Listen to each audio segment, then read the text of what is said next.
depuis 5 ans, depuis l'avènement du président Félix Tshisekedi, le budget ne fait que croître. En 2019, le budget était à peu près de 10 000 milliards de francs congolais. Il est passé 5 ans après, 6 ans après, à 50 000 milliards. C'est considérable et ça signifie que chaque année, ce budget augmentait de 10 000 milliards. Il faut féliciter ça, le leadership du président Tshisekedi et de son gouvernement.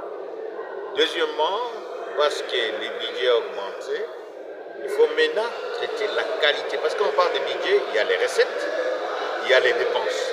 Et les budgets étant toujours présentés en équilibre, pour qu'il y ait transformation, il faut maintenant améliorer la qualité de la dépense et des investissements. Là, les choix est judicieux. Qu'est-ce qu'on investit? Qu'est-ce qui est prioritaire? Les infrastructures, de quelle nature on le fait et de quelle manière on le fait. Pour cela, la gouvernance est requise et il y a beaucoup de recommandations qu'on fait pour ce budget qui est recevable et que certainement, après analyse en commission ECOFIN, nous allons recommander que les budgets soient faits. Il y a beaucoup de réformes à faire aussi.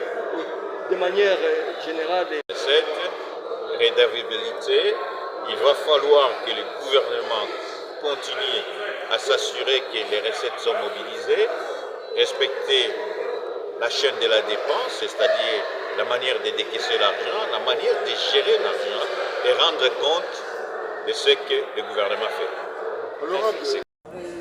J'ai eu à analyser le budget, les dépenses et les recettes et faire la remarque qu'en termes d'investissement, année après année, les 5 dernières années, nous avons une belle croissance en termes de budget, près de 200% en 5 ans. Mais aujourd'hui, les investissements réels sur le terrain, est-ce que le peuple les ressent? C'est ma question. Je ne suis pas sûre. Nous, à Kinshasa, 2023, on n'a eu aucun investissement. Aujourd'hui, 2024, très peu. Je pense que c'est moins de 5%. Quelles sont les garanties que 2025, ce qu'on a mis dans le budget, sera concrètement réel? J'ai pris l'exemple de Kinshasa, parce que je suis de Kinshasa, mais j'ai aussi pris l'exemple du Massissi, où il y avait des promesses faites dans le cadre du PDL 145 territoires. Mais rien n'a été fait, bien sûr, parce que beaucoup de territoires sont occupés. Comment allons-nous faire pour 2025 réaliser ces promesses d'écoles, de mairies, de centres médicaux?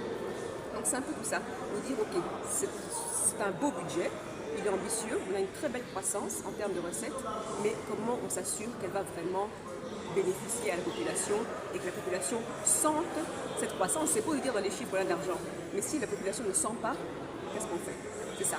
On nous assurer aussi que les provinces qui ont une grande part qui dépend de Kinshasa et qui ont droit à 40% des rétrocessions, comment est-ce qu'ils les reçoivent?